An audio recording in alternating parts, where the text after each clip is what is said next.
중에서 이게 과거에 대한 어떤 그 기억 이런 것들이 이제 수혜가 기대하는 요소 중에 하나다라는 얘기를 하셨는데 그 과거의 범주가 어느 정도라고 생각하시는지.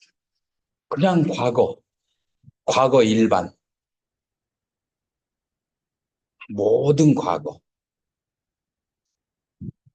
지금 이 순간으로부터, 이 점으로부터 어떠한 과거든지 모든 과거.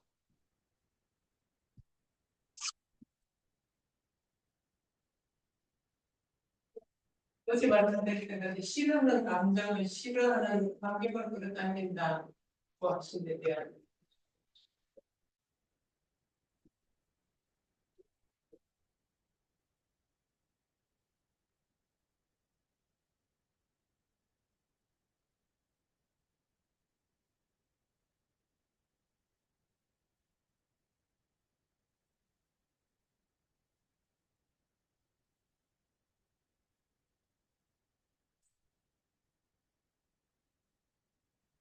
네.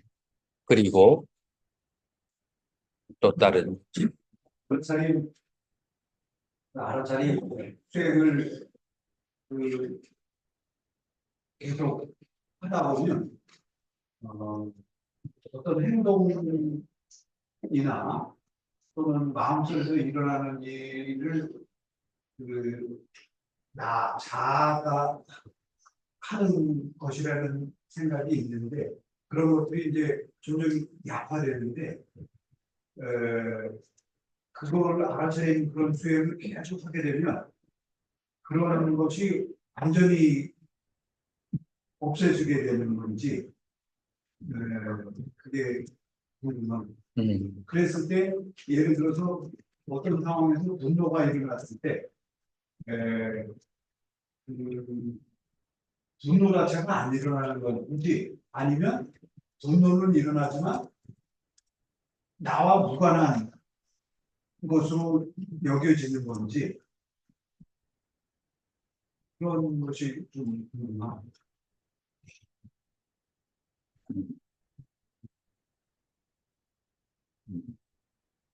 예, 그리고 또 다른 질문.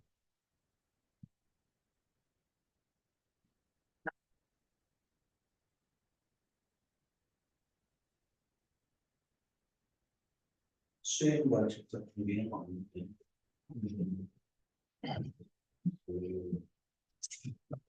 스님 책을 한두달 정도 했습니다. 하고 몇 번씩 읽고 있는데, 저는 오래됐지만, 공부좀 있지만, 저와 관련해서 저는 중요한 문제점은 사실 두 개가 있는데, 하나는 배움을 사람이 느끼는 배움을 세 가지 차원에서 이렇게 기명하고 있습니다. 중생에 대한 어떤 중생적인 어떤 배움, 거기에 대한 공감하고 연결돼 자기나 연구에 연결돼 있습니다. 그럼 두 번째는 무아를 깨달은 단계에서의 타인의 배움에 대한, 그러니까 배움에 대한 공감 또는 자기 배움. 세 번째가 공성을 알게 된 후에 배움에 대한 자비, 공감. 자비의 세 가지 종류. 자비의 세 가지 종류. 네네네.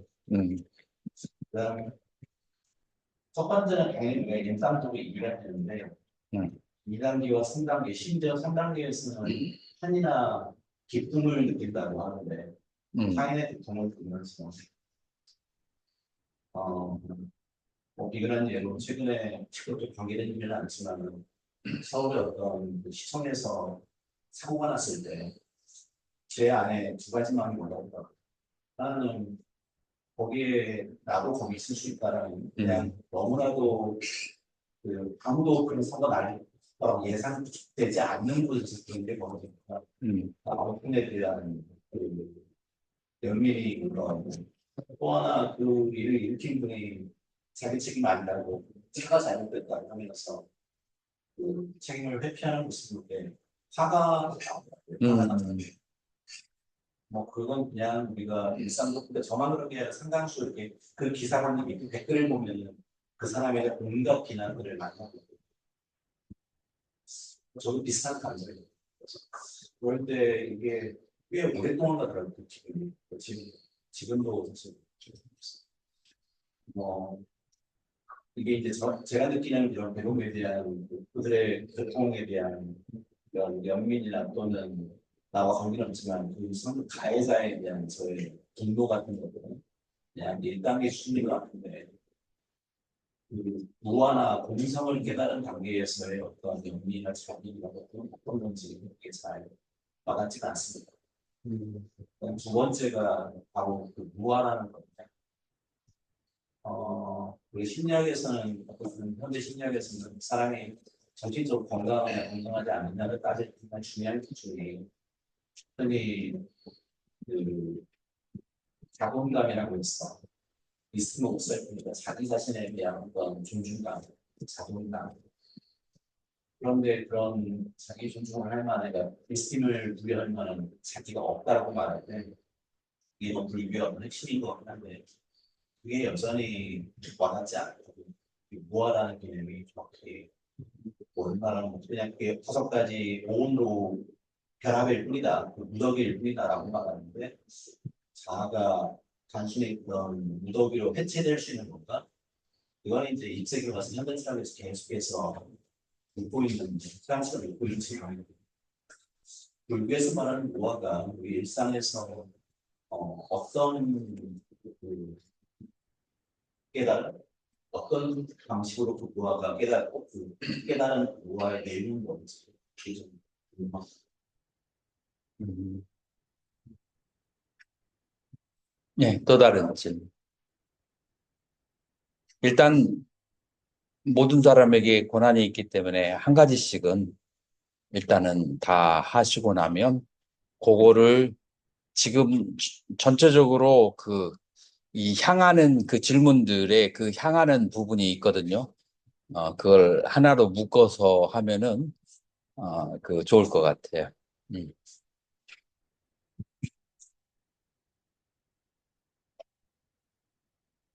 교수님 말씀하신 거랑 좀 연결되고 하는데요. 그 스님 그 반려 초기 불교부터 산스크리트, 티베트에서 대승교회까지 꿰뚫으셨으니까 그러시고 스님께서 보시기에는 표현은 다르지만 그 불교는 같은 것을 가리키고 있다. 근데 느끼기에는 저도 초기 불교에서 지향하는 아라한 것은 불교가 지향하는 것은 강하게 표현하면 인간 종의 말하자면 단종, 인간이라는 종이 이 지구에서 단종되는 것이 목표냐 이런 질문도 할 수 있을 정도고 영세적이라는 말을 들을 정도고 현세적인 것보다는 어쨌든 윤회하지 마라, 입바나, 절멸, 수멸, 불의 꺼짐 이런 거를 주장하는데 이렇게 봤을 때는 현대인이 보기에는 참 연쇄적으로 보이고 모든 것을 좀 인간적인 모든 것을 내려놓는 그런 것이 이제 불교에서 지향하는 걸로 보이고요. 근데 우리가 알고 있는 대승불교에서는 이 교수님도 그 자기 말씀하셨지만 굉장히 적극적이지 않습니까? 그런 그 대승불교에서 지향하는 불교의 모습은 그냥 이 인간의 어떤 소멸이 아니라 어떤 면에서는 인간이 지향할 수 있는 가장 가치로운 것, 자비로운 존재 이런 것을 지향하는 것이 아닌가. 이런 자비로운 존재가 되는 것이 대승불교가 지향하는 것이라면 이 대승에서 소승이라고 불릴 정도로 초기 불교에서 지향하는 그 가르침은 연쇄적으로 볼 수도 있고 소극적으로 볼 수 있다는 측면에서 차이 나는 가르침이 아닌가 그런 느낌이 들어서요. 국내에서 스님의 보좌를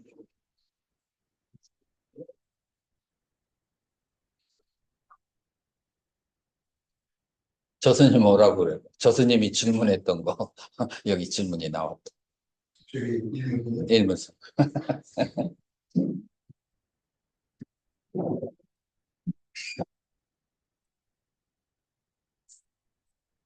내가 바빠가지고 우리 학인 스님이 질문을 해도 내가 나중으로 밀어놓고 대답을 안 해놓은 것들이 어제 그저께 인도에서 들어왔어요.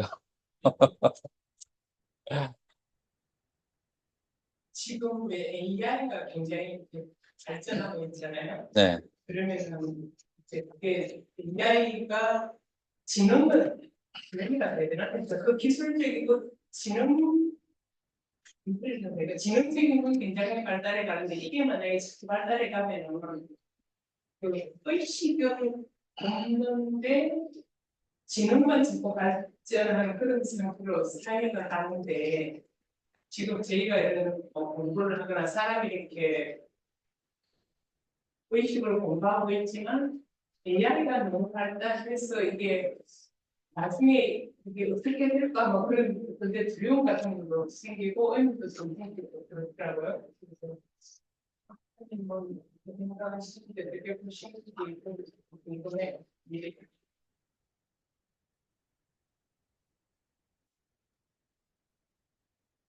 음.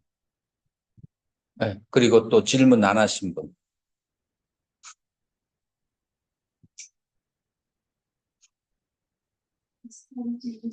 있을 수 있을 것 같은데 그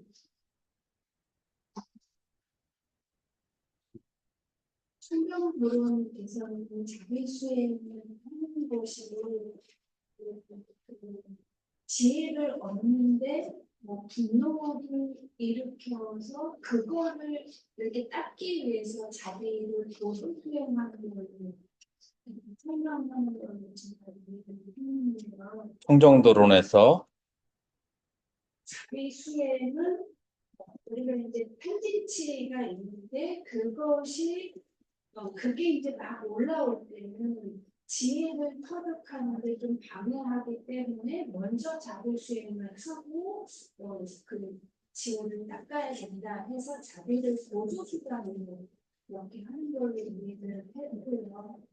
그런데 이제 대승에서는 결국 우리 안에 있는 그 개성을 그 가려져 있는데 자비심으로 그거를 이렇게 드러내도록 해야 한다라고 이렇게 되어 있는 것 같은데 그러면 이제 희귀불교에서는 이제 무아를 깨닫는데 자비가 보조적인 수단으로 이야기를 하는 거고 대승에서는 그 자비심 자체가 우리 안에 있는 걸로 이렇게 설명을 하고 있어서 무아하고 우리 안에 있는 불성 자비심하고 어떻게 연결해서 이해해야 할지 헷갈려요.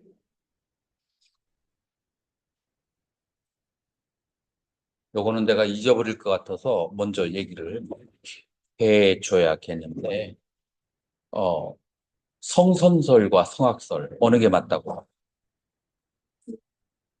둘 다 맞다고요? 그러면은 설이라고 말할 수가 없지. 다른 용어를 사용해야 되죠.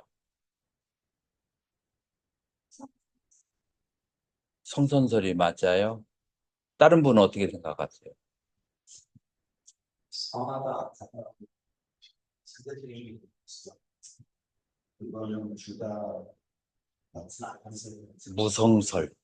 불교에서는 무자성, 무성설로 얘기가 되어져 있어요. 그래서 자비가 중생에게 갖춰져 있는 자비를 성품적으로 가지고 있다라고 하는 것은 대승불교의 사성은 여전히 무성설, 어, 개발을 해서 자비가 나올 수가 있고 개발을 해서 악인이 될 수도 있는 자성은 본래 공한 상태, 무자성의 상태. 이 자비도 그렇게 봐야 될 것 같아요. 요거는 내가 잊어버릴 것 같아서, 먼저. 음. 자, 누가 질문이 지금, 몇 분이 지금 질문이 안 했나요? 네, 지금 하나 마치는 질문을 오겠습니다. 그 선정 구체적으로 어떤 것을 선정하는지 뭐 집중이 있게 아직 잘 된 상태, 마음이 편한 상태 그런 건 자의적으로 선정을 하고 있는지 그리고 선정의 수준들이 다 차이가 있다고 돼 있잖아요. 그런 것을 뭐 어떤 분들이 그런 게 그리고 선정을 일반인이 선정을 실행을 하는 결국은 어떤 점이 좋은지 못 풀어보냐. 그런 게 어떤 이득이 나겠다. 일반인이 선정을 하는 목표나 이득, 지정된 그런 게 있는데. 이 선종에 대해서는 경전 자체에 자체적으로 대답이 있어요. 초선에 들어갈 때 무엇이 사라지고 무엇이 남는가? 2선에 들어갈 때, 3선에 들어갈 때, 4선에 들어갈 때 무엇이 사라지고 무엇이 남는가? 그 다음에 선정의 초선의 상태는 뭐가 있어야 되고, 4선에서는 뭐가 있어야 되는지 아주 그 텍스처하게 기본적으로 이제 있는 거라서 이거는 뭐 그 다른 뭐 그렇게 큰 설명은 필요 없는 텍스트에 있는 내용이에요.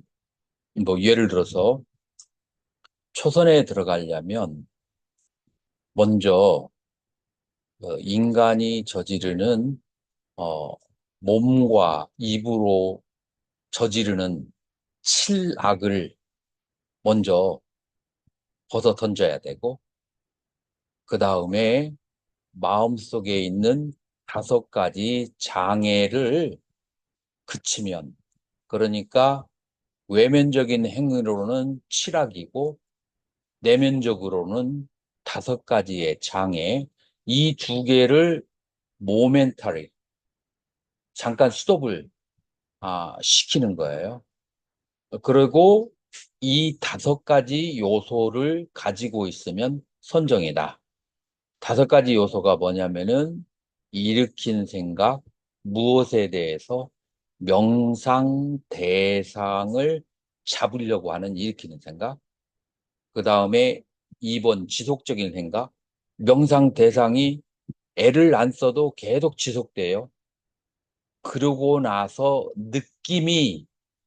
느낌으로 희락, 정신적으로, 신체적으로 기쁘고 즐거워야 돼. 그리고 명상 대상에 일념 집중된 상태.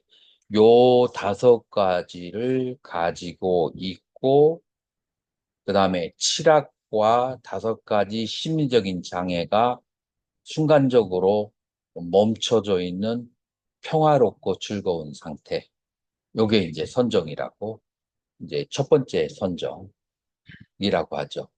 이제 그러다가 4번째 선정은 뭐냐면은 이제 하나씩 버리다가 4번째에서는 알아차림이 있고 이제 우백카로 정의를 되는데 우빠 익샤예요. 그래서 우빠라는 이제 벗어버리다. 그래서 이런 칠학과 5가지 장애와 감정적으로 오락희우가 멈춰졌어요. 가라앉아 있는 상태에서 암만이 아주 지극히 뚜렷하게 남아있을 때, 이때는 사선이라고 그렇게 해요. 그래서 4번째로는 알미라고 하는 그런 주체가 혼자서 청정하게 빛나고 있을 때 사선이라고 이제 그렇게 하죠. 네, 요거는 이제 텍스트에 이제 나와 있는 이제 설명인데, 지금 이 정도 설명하면은 만족이 되나요? 아니면은, 아미처럼 말아야 돼. 예? 아미처럼 말아야 돼. 네. 아니, 그런 건 아니에요. 왜냐하면 여기서 temporary예요. momentary. 어떤 상황에 나를 놔둬서 순간적으로 그것이 딱 멈춰져 있는 상태. 그러니까 이게 완전히 다 끊어진 그런 상태가 아니라, 그건 이제 파이널 아라한의 상태고, 이게 여러 가지 조건을 갖춰서, 예를 들어서 그냥 살다가 2박 3일을 와서 이렇게 명상을 하는데, 그 명상 대상에 집중하다가 순간적으로 그 상태가 올 수 있어요. 그죠? 그러면 이제 초선, 2선, 3선, 4선에 들어가는 거예요. 그렇기 때문에 아라한은 아까와 같이, 그건 꿈꾸기가 쉽지 않다. 그 말은 동의하겠는데, 이 선정은 여러 가지 조건만 잘 만나면, 그러면 아차 하면서 거기에 빠져들어갈 수가 있어요.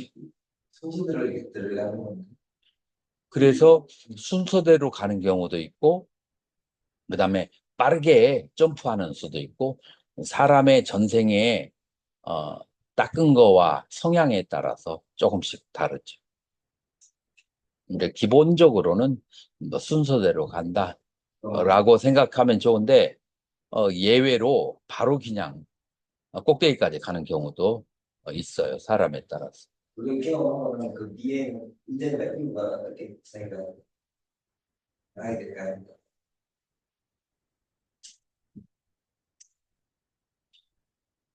마약을 먹으면 기분이 좋다고 하더라고요.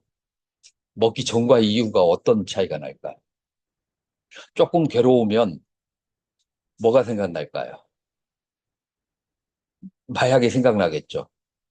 마찬가지로 내가 조금이라도 불편하면 선정의 상태로 돌아가고 싶은, 내가 의지할 대상이 생기는데, 마약 같은 것은 자기 파괴적인 거지만 이거는 건설적인 의지처예요. 근데 사람이 건설적인 의지처를 찾기가 쉽지 않아요.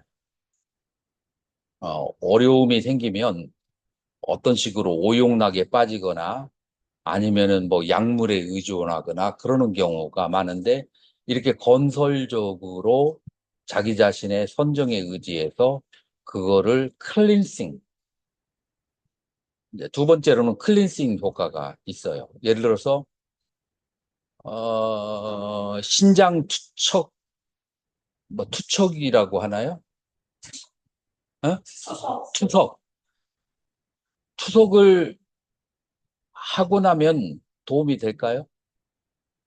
어느 기간 동안은 몸의 현상이 좋아지잖아요. 그래서 삼매를 체험하고 나면은 어느 기간 동안은 아주 건전하고 맑은 상태가 오는데, 그러면 며칠 있으면 다시 돌아갈 수 있어요. 그러면 이제 또 닦고 계속 이제 이런 식으로 가는 거죠. 어디서 질문인데 이거는 지금도 이제 명상을 하다 보면 좋다, 다음하고 싶다 이런 생각이 드는데 상대를 기억하면 몇 배 정도 그런 지금 그만큼 다시 복귀하고 싶고 다시 재경험하고 싶은데 중증 강해진다고 생각해요. 그렇죠. 그렇게 되죠. 왜냐하면은 기쁨의 상태가 더 순도가 높기 때문에, 그 다른 즐거움하고 비교해 봤을 때 이 순도가 잘 안 따라주거든요. 그러니까 이제 이쪽으로 이제 회귀 본능이 이제 생기게 되는 거죠. 광도스님, 요 불이 왔다 갔다 하는데 거기만 꺼버렸죠. 뭐 그러면은 대충 그 부분은 정리가 되셨나요? 어, 내가 대답을 해주는 것은 전체적이지 않고 한 부분에 있는 거, 그런 거 위주로 대답을 먼저 해주고, 지금 여기에 있는 것은 다 서로, 앞에 있는 질문들은 서로 얽혀 있어요. 그래서 하나의 타작으로 다 잡을 수 있는 거예요. 자, 또 질문 우리 학생 아는 것 같은데?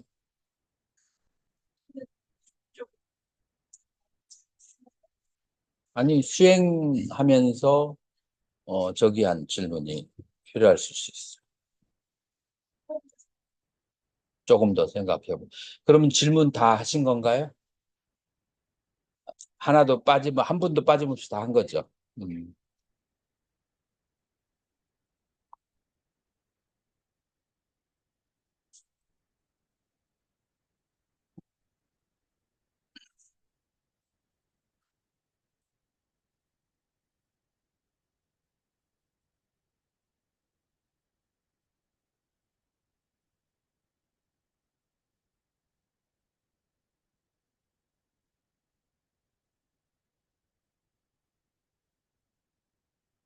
이제 싫어하는 감정은 대상을 끌어다닌다라고 했을 때, 지금 싫어하는 감정은 나를 싫어하는 게 아니라 A, B, C를 싫어하잖아요. 근데 이 싫어하는 감정이 딱 일어나면은 우리 마음의 메커니즘은 자타를 구분을 못해요. 왜냐하면 자타라는 게 본래 없고 내가 만들어낸 개념이에요. 그렇기 때문에 싫어하는 감정이 생기면은 화살이 양쪽으로 날아가요. 자와 타 양쪽을 파괴를 해야 돼요.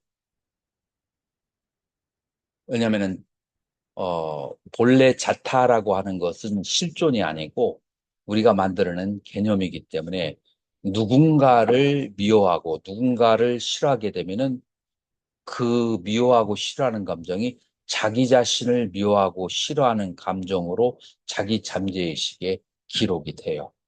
그래서 양쪽 다 폭탄을 터뜨려서 파괴를 해야 이 임무가 완수되는 거라고 프로그램은, 우리 마음의 프로그램은 그렇게 이해를 하게 돼요. 그래서 남을 미워하는 것은 먼저 나를 미워하는 것이 돼 버리게 돼요. 남을 저주하면은 나부터 저주 먼저 하고 그 다음에 남을 저주한다. 왜냐하면 자타가 본래 둘이 아니기 때문에. 존재하는 것은 이제 그러면은 이제 무엇이 존재하는가라고 했을 때 우리 불교에서는 오온만이 존재한다. 자, 오온만이 존재한다라고 했을 때 이제 이 오온이 서로 인과관계로 주고받는 역할을 해요. 그래서 어느 한 해가 발생하면 나머지 하나가 5개가 계속해서 주고받으면서 발생하고 소멸하는 것을 한다라고 하는 거예요. 자, 제일 먼저 시작하는 것이 뭘까요? 제일 먼저 시작하는 것은 인식이에요. 인식. 인식을 할 때,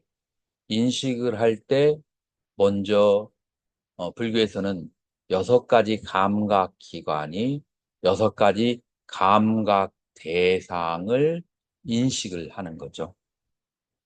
자, 그러면은, 눈이, 대상을 인식한다 라고 하는 것을 좀 더 전문적인 용어로 표현하면,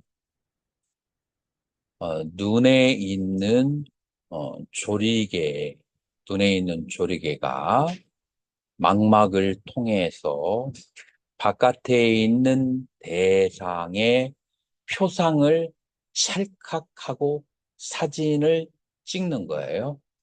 자, 찰칵하고 사진을 찍은 것을 마음이 인지하면 그거를 안식이라고 그래요. 자, 그래서 눈의 의식이라고 하는 것은 2가지가 서로 같이 작용해야 눈의 의식이 생겨요.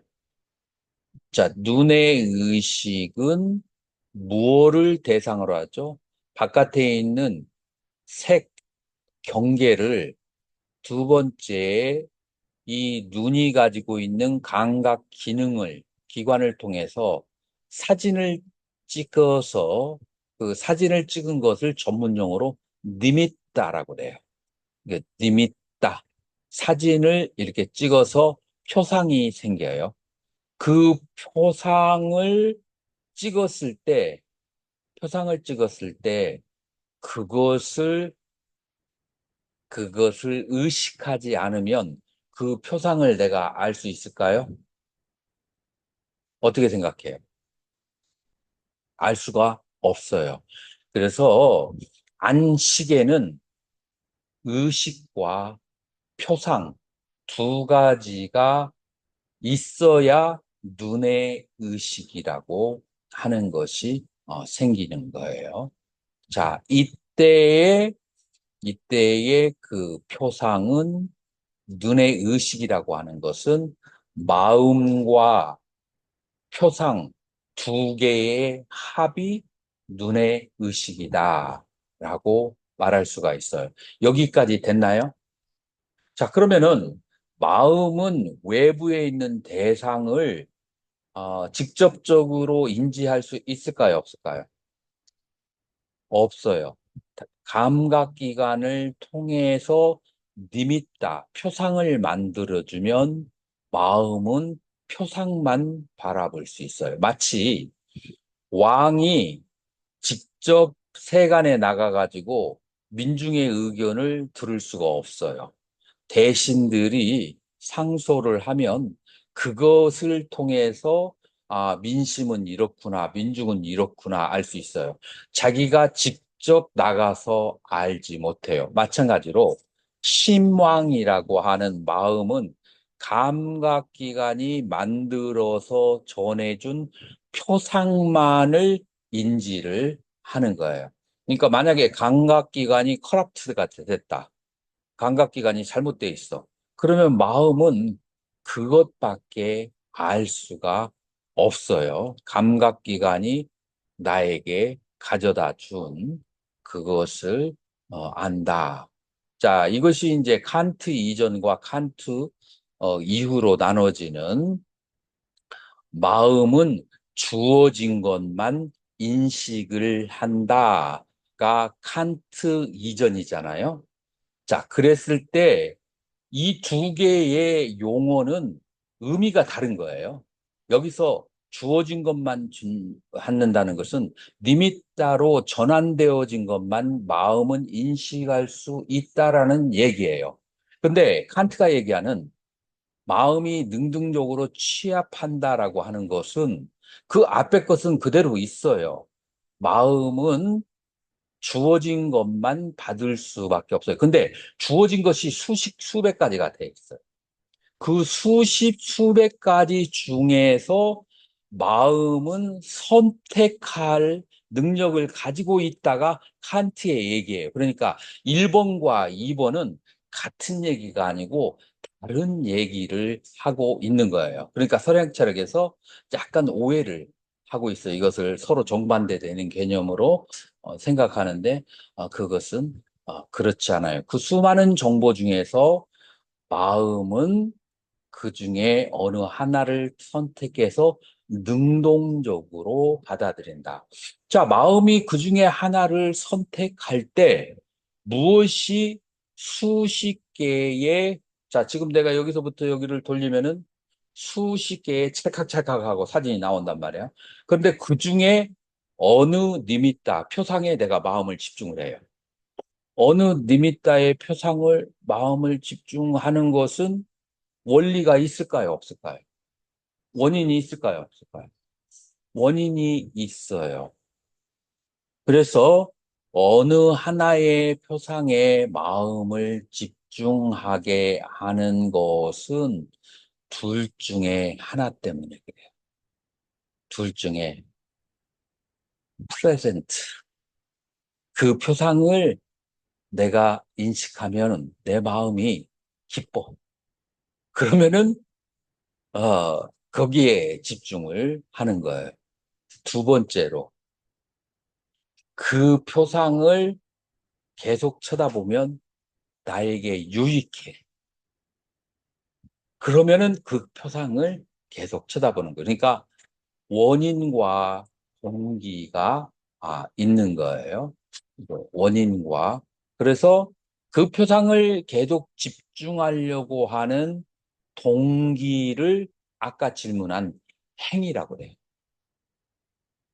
수상행할 때 내가 어떤 행위를 일으키는 것이 행위를 일으키는 원인이 행위예요. 쌈스카라 혹은 쌍카라거든요. 그래서 까라 행위를 함께 일으키는 거예요. 행위를 일으키는 의도가 쌍카라 행위예요. 그러니까 행위를 일으키는 직접 원인이 바로 수상행의 행이 되는 거예요. 자, 그것을 일반적으로 얘기하면은 욕구라고 하죠. 욕구예요. 어떤 표정이 나타났을 때 한 번 보고 두 번 보고 자꾸만 보고 싶어. 무엇 때문에 그럴까요? 배우를 어떤 이제 탤런트나 드라마를 한 편을 딱 봤어. 근데 보고 나서 그 배우의 사진을 계속 보고 싶어. 이유가 뭘까? 플레센트. 보면은 기분이 좋아. 자, 그래서 이거를 뭐라고 하냐면 락수라고 그래요. 그래서 내가 어떤 행위를 일으키게 하는 원인은 그 느낌이 좋은 느낌을 나에게 주는 것은 그거는 그 행위를 하고 싶어 해요. 두 번째로 그 행위를 일으키게 하는 다른 동기가 있을까요? 나에게 유익해. 계속해서 그렇게 하면은 계속 쳐다보고 그 다음에 숫자를 계속 누르면 나중에 별풍선을 많이 누르면 나중에 선물이 온대. 그래서 계속 쳐다볼 수도 있어요. 유익해서. 유익하다라고 하는 것은 산야, 산야를 산야라고 하는 것은 이제 붓다고사에 의하면 상이라고 번역이 되어 있는데 중국말로 목수가 먹줄을 튀기는 작업을 산야라고 상이라고 해요. 뭐냐면은 목수가 먹줄을 뭐하러 튀기죠? 내가 잘라야 될 지점을 그 뭐라고 할까 먹줄로 저기 하잖아요. 하나의 심볼이에요. 그래서 상은 심볼. 내가 이것을 잘라야 되겠다라고 하는 것은 뭐냐면은 언어적 표현이에요. 그래서 언어적 표현을 단순화시킨 거, 나의 생각의 표현을 단순화시킨 거, 그게 바로 언어예요. 그래서 언어 혹은 생각, 바로 그것이 이제 상이에요. 그래서 생각상자로 번역한 것은 탁월한 선택이에요. 원래 직역하면은 생각상자가 아닌데 의역하면은 생각상자가 되는 거예요. 그런데 그 생각은 크게 이롭거나 해롭거나 혹은 옳거나 그러거나 시비와 이해가 가장 보편적인 인간의 생각이에요. 내가 뭔가를 생각할 때 나에게 이롭거나 해롭거나 때문에 생각하거나 이것이 옳다거나 그렇다거나 그 생각 때문에. 그래서 이 생각상자는 크게 이해와 시비로 규정 내릴 수가 있어요. 자, 그렇게 봤을 때 내가 저 배우를 계속 보고 그 다음에 체크를 하면은 나에게 선물이 돌아간다. 라는 이익 때문에 내가 계속해서 보려고 하거나 아니면 내가 플레젠트 하기 때문에 그래서 락수와 이롭다는 상 때문에 뭐가 발생하냐면 뭔가를 하려고 하는 의도가 발생하고 행위 자체는 오음 가운데 어디에 들어가야 되겠어요? 색이에요.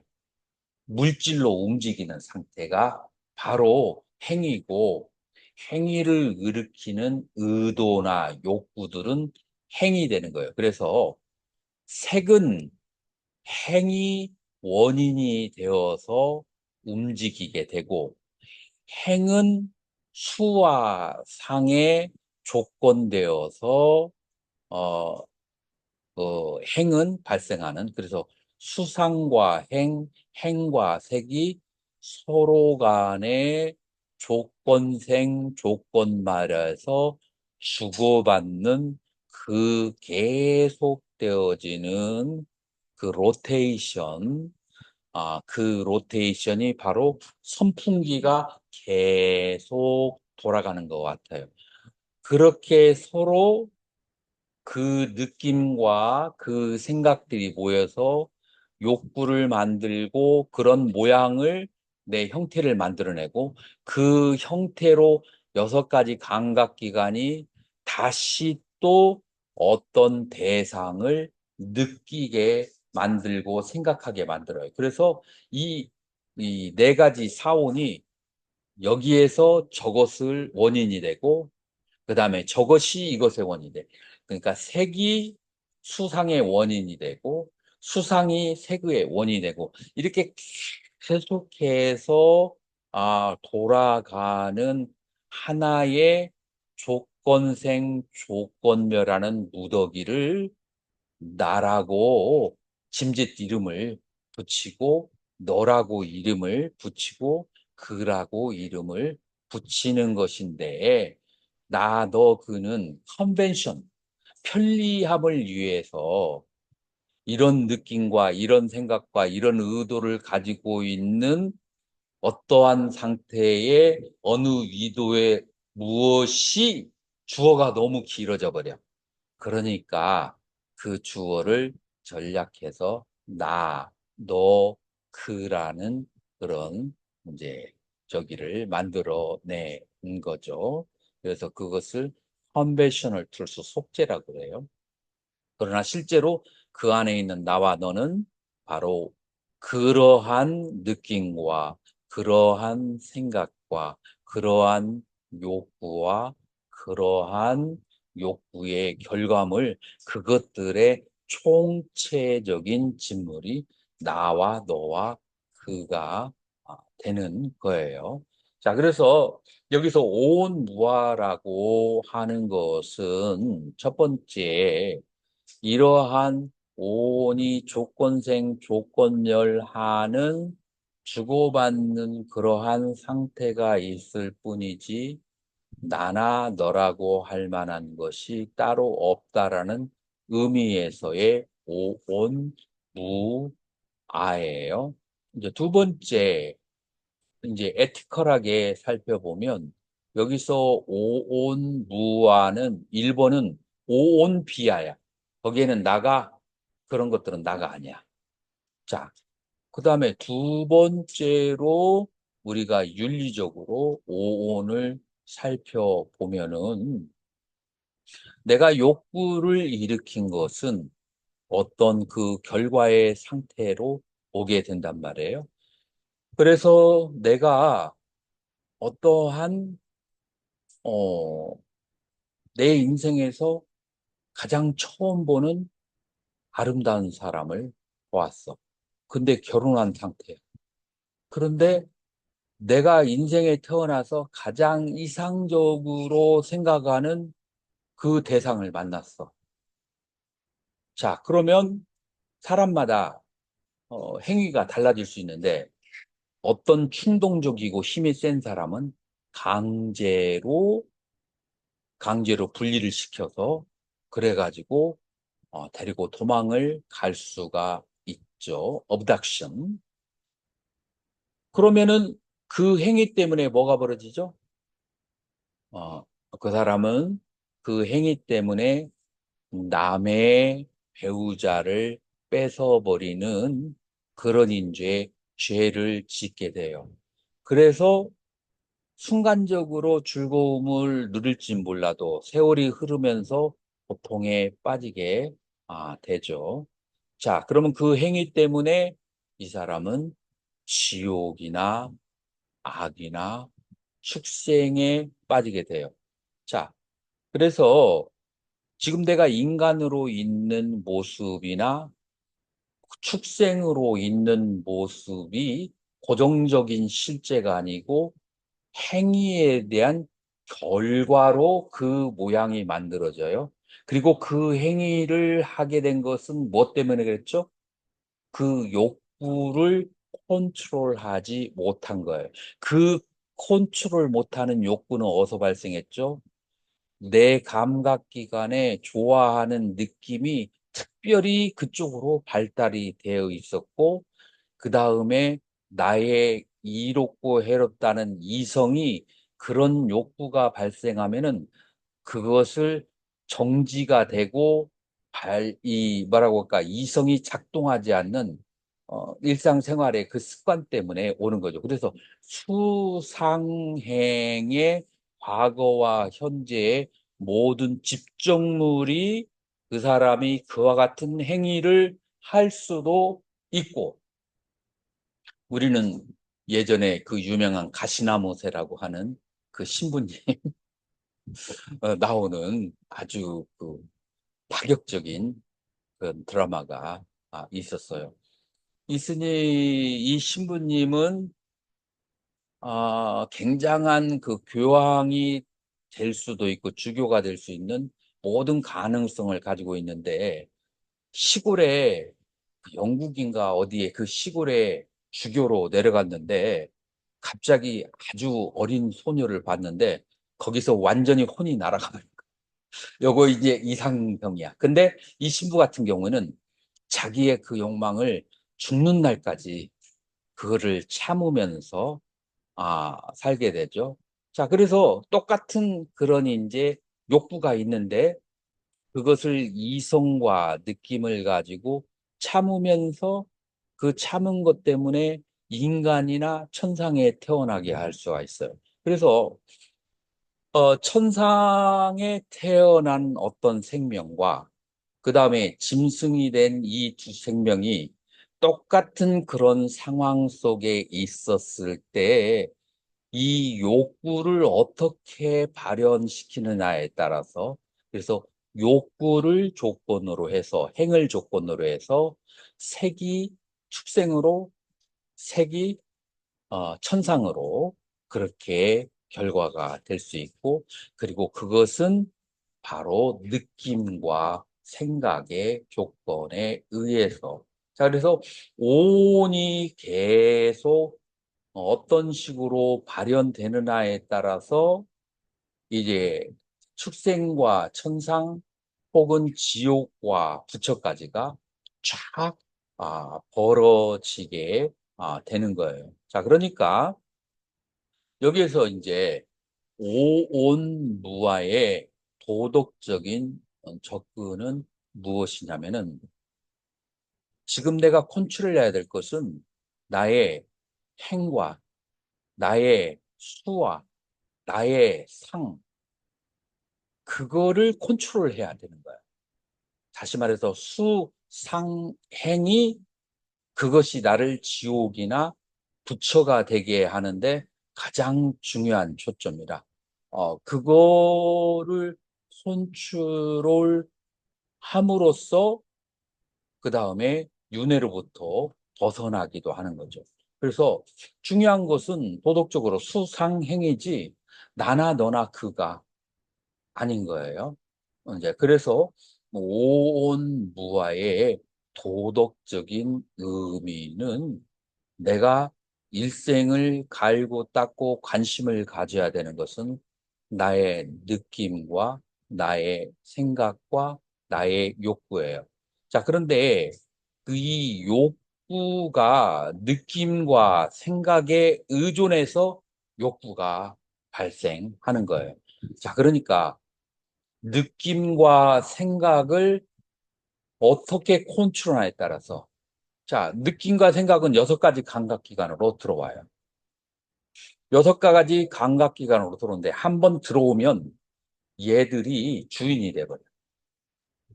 그러니까 6가지 감각기관을 활짝 열고 어떤 것을 느끼고 어떤 정보를 받으면은 받은 정보가 하루가 지나면은 잠재의식으로 가서 알라야식이라고 하죠.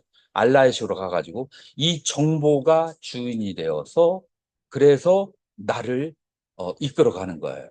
그러니까 나의 욕구를 다스리려면은 이 인포메이션과 그다음에 느낌이 들어올 때 여기에서 컨트롤을 하지 않으면 일단 한번 들어온 것은 얘들이 자체적 생명력을 가지고 있기 때문에 얘들이 예를 들어서 어떤 고상한 수행을 하는 사람이 계속해서 게임하는 것을 본다든지 계속해서 폭력적인 거, 계속해서 헤비메탈을 듣는다든지 하면은 이 수행을 계속 하더라도 내 머릿속에서 계속 떠오르는 것들은 그 헤비메탈 음악의 그 리듬이 떠오른다든지 아니면 게임이 떠오른다든지 그런 것들을 한번 인풋되면은 그것이 나를 그렇게 수상행을 충동해서 움직여 가는 거죠. 그래서 이제 결국은 여기에서 무엇을 느끼고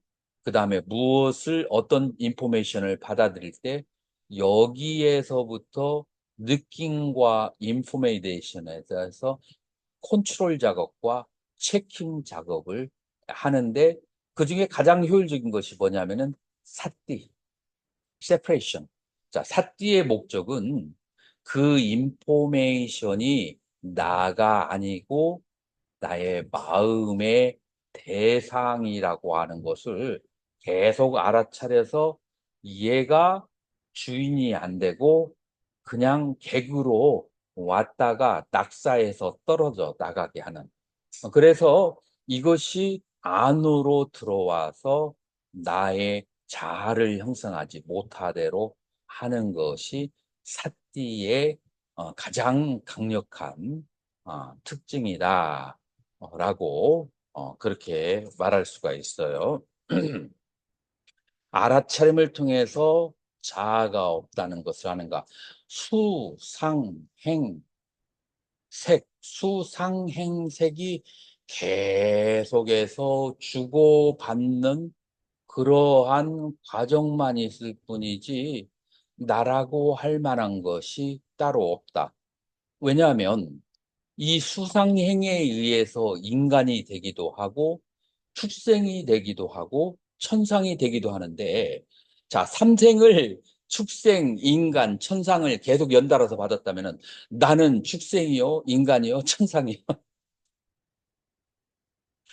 그 무엇도 라고 할 수 없어. 그런데 그 밑에 흐르고 있는 수, 상, 행은 일관성을 가지고 있어요. 그 수상행은 인간일 때에도 축상일 때에도 같은 일관성을 가지고 있는데 그 결과물로서는 전혀 다르게 나타날 수가 있어요.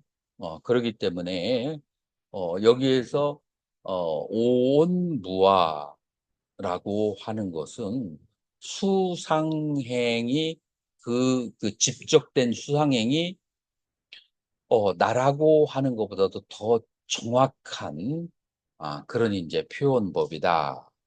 그래서 이 분노가 일어났을 때 알아차리게 되면은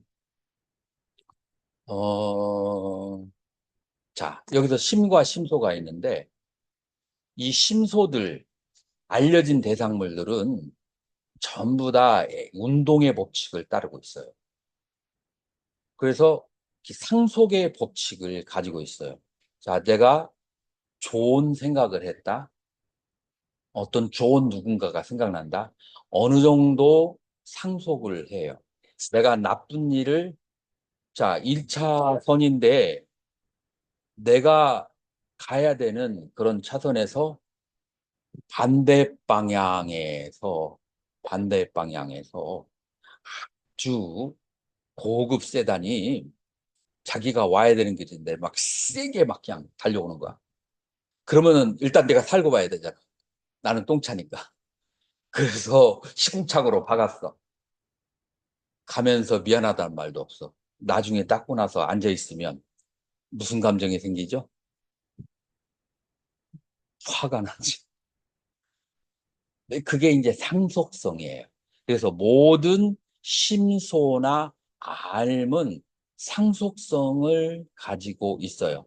화도 상속성을 가지고, 즐거움도 상속성을 가지고, 기쁨도 상속성이 있어요.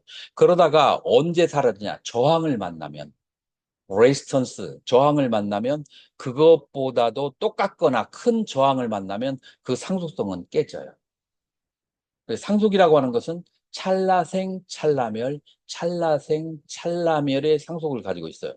그 상속을 하는데 중간에 다른 이물질이 껴버리잖아요. 알아차림이 껴버려요. 그래서 이게 상속을 해야 되는데 알무로 주의가 집중이 돼. 그러면은 이 화가 나다가 그 다음에 옆으로 가야 되는데 지금 이 선이 알무로 가버렸기 때문에 상속을 못해. 거기서 뚝 떨어져 버려. 상속을 하지 못하도록 회방을 하면은 모든 감정들은 그냥 바로 사라져버려.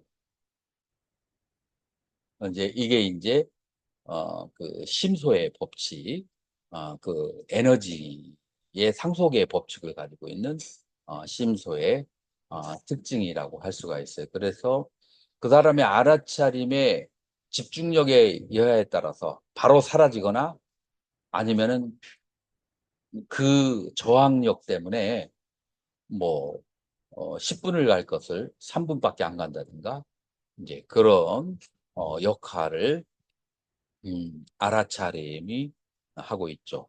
왜 마음을 봐야 되냐? 마음은 상속성이 없어요. 마음은 상속성이 없어요. 마음은 절름발이에요. 움직일 수가 없어. 그러니까 움직이는 그런 그 힘을 가지고 있지 못하고 다만 거울로 비춰주는 역할만 해. 그러니까 수상행처럼 업을 짓지를 못해. 이 마음은. 그래서 예전에 선사들이 그렇게 애를 써서 네 마음을 봐라 라고 하는 것이 마음은 상속성을 가지고 있지 않기 때문에. 그러나 마음에 비춰진 그 심소들은 좋은 상속성 혹은 나쁜 상속성을 가지고 있어서 좋으면은 좋은 곳에 윤회하고 나쁜 상속성은 나쁜 곳에 윤회하는 이제 그런 특징을 가지고 윤회를 절연하려면 바로 awareness 아는 마음을 봐야 윤회로부터 단절될 왜냐하면 상속성을 가지고 있지 않기 때문에 이제 그런 거죠.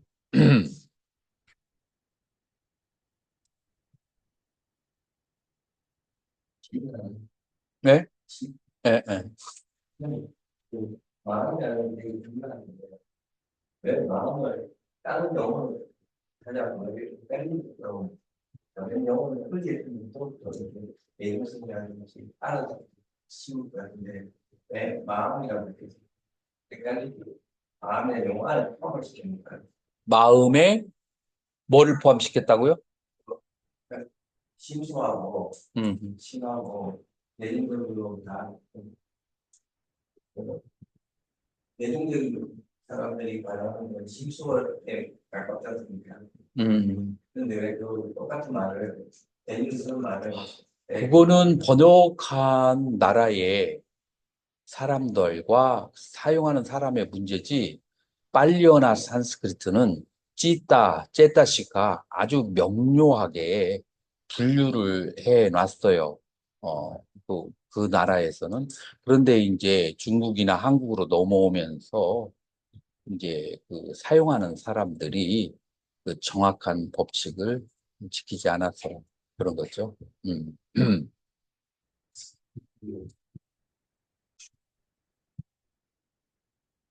그래서 이 불사는 뭐냐면 심소와 심으로 나눴을 때 심소들이 우리하는 수상행 그 색과 관계를 해서 색과 이 연쇄적인 작품을 상속을 하고 있다. 근데 그거를 이제 신이 그걸 못 알아차릴 경우는 그게 그냥 가버리는 거고 그렇죠. 신이 알아차릴 때 그게 이제 방치하거나 그렇죠. 방향을 해주거나 음. 근데 이제 바로 그 대목에서 우리가 보통 나라고 하는 게 음. 두 종류의 뇌가 있는 것 같아요. 음. 그런 심소 안에 휘둘리고 있는 그냥 그때그때 그 내가 보통 어느 순간에 내가 화가 났을 때 이 화를 내면은 나중에 우리가 나한테 손해가 되고 나도 하게 될 거라는 걸 알아야 되는데 보통은 그 순간에는 못 참고 그렇죠. 그냥 이 순간에는 상대방 죽이고 싶고 그러니까 뭐 뭔가 생사건들이 다 그런 거 아니겠어요? 음.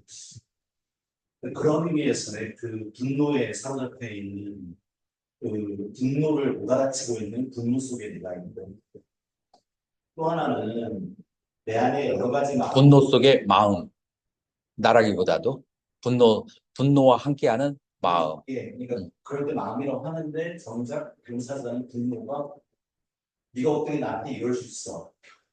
우리의 자연적인 이 일상에서는 분노라는 게 결국 상대방이 나한테 내 안에 어떤 고통스러운 마음이 일으키거나 했어도 그게 바로 나라고 여기기 때문에 그게 환상이든 뭐든 병사자는 그래서 우리가 다른 사람한테 고통을 일으켰을 때는 면밀히 생기지만 내 안에 고통을 일으키는 분노가 생기는 것처럼 이제 이 상태에서 분노와 함께하는 마음.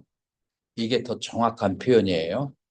예. 네, 그리고 또 하나는 그런 어떤 내 안의 신소들을 알아차리고 그리고 그거를 통제하고 조절하고 하는.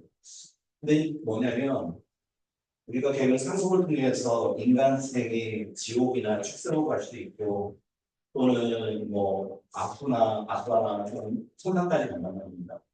그런데 지금 현재 단계에서 내가 인간세에서 내 마음의 어떤 악업을 준비시키고 서업을 쌓았을 때 그때 이제 천상을 갔단 말이죠. 천상 간 사람이 누구죠? 다른 이 서업을 다른 사람이 쌓은 게 아니라 내가 쌓았기 때문에 내가 가는 거 아니겠습니까? 그럼 여전히 이 지옥부터 천상까지의 육계에 내에서는 결국에는 여전히 나를 존재하는 게 아닐까. 자, 그러면은 나라고 한다면 하나만 더. 근데 잠깐만. 예, 지금 이제 만약에 출생으로 태어났다고 토끼로 태어났다고 봐요. 그러면은 토끼하고 지금 인간으로의 나하고 그 둘 다 나라고 한다면 어느 게 진짜 나인가요? 진짜 나가 따로 있는 게 아니라 그러니까 윤회를 만약에 그러니까 저야 이제 불교를 뭐 잘 읽고 있는 사람 많지만 윤회가 맞다면 본인이 그 자각하고 있지 않은 간에 상관없이 어쨌든 이 토끼가 이 과거의 인간하고 같이 나서 그러면은 진짜라고 말하는 진짜라고 말하기 어렵죠. 그러니까 나라는 표현 대신에 여기에 있는 수상행이 저기에 있는 수상으로 옮겨갔다 하면은 더 매끄러워지는데 토끼를 나라고 하고 사람을 나라고 그렇게 하는 것은 그거는 이제 컨벤션으로 사용하기는 좋은데 좀 더 적확하게 표현할 때 여기서 이제 충돌의 문제가 생긴다. 이 말이에요.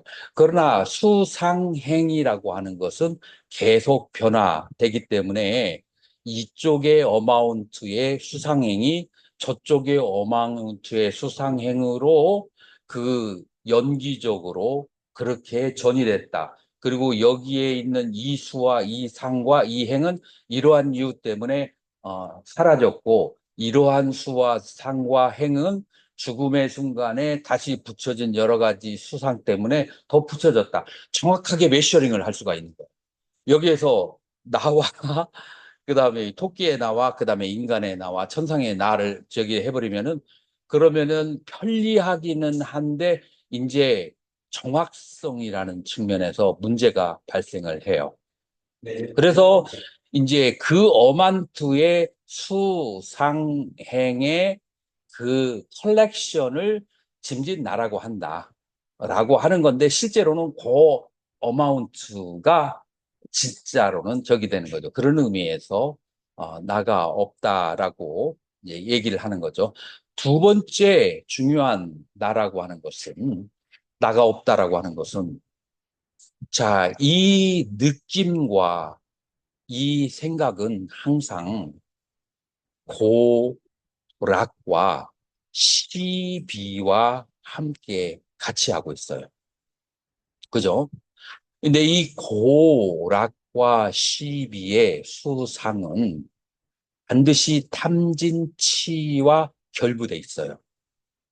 그러면은 탐진치라고 하는 그 에너지 때문에 이 수와 상이 계속해서 상속의 법칙을 따라서 움직이거든요.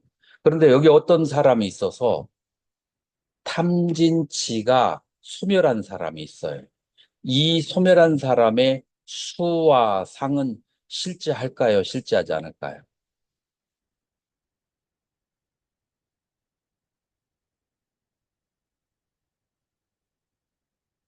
현재 쉽지 않을 것 같아요. 실제하지 않겠죠. 자, 그러니까 여기에서 다시 정의를 내자면 나라고 생각하는 내가 가지고 있는 수와 상이라고 하는 것은 탐진치에 의한 조건화된 컨디셔널한 수상행위예요. 그 컨디션이 사라지게 되면은 수상행은 계속 컨디션 따라서 변화하다가 그 컨디션 사라지면 사라지고 없어요. 그건 실체가 없는 거예요. 조건에 의해서 짐짓 그렇게 보이는 거죠. 그런데 이제 문제는 그 컨디션이 다 사라진 사람이 많지가 않다는 거예요. 그러니까 그걸 계산에 넣고 싶지 않아. 그런데 그거를 그런 상태가 된 사람이 많아지면은 그러면은 이제 어떤 현상이 벌어지냐면은 이 수와 상과 행은 무자성, 실체가 없다. 다만 언제 자석이 나타났을 때만 그제서야 그 쇳가루들은 움직이게 되는 것이지 자석 없으면 그 쇳가루들은 움직이지 않는다. 탐진치가 없으면 이 쇳가루들은 수상행은 실체가 없다. 그런 의미에서의 무아예요. 그러니까 본질적인 측면을 얘기하는 거죠. 선생님 이야기 듣다 보니 어떤 의식적인 자살은 연속적인 자살이면 나라는 좀 없다면 윤회라는 말 자체가 어떻게 보면 그냥 진화 우리가 하는 행동이다 문화나 아니면 이 이런 거에 대해서 기세에 적응해야 되니까 우리가 특히나 사는 그만하면 윤회를 말하고 차이가 없는 말입니다.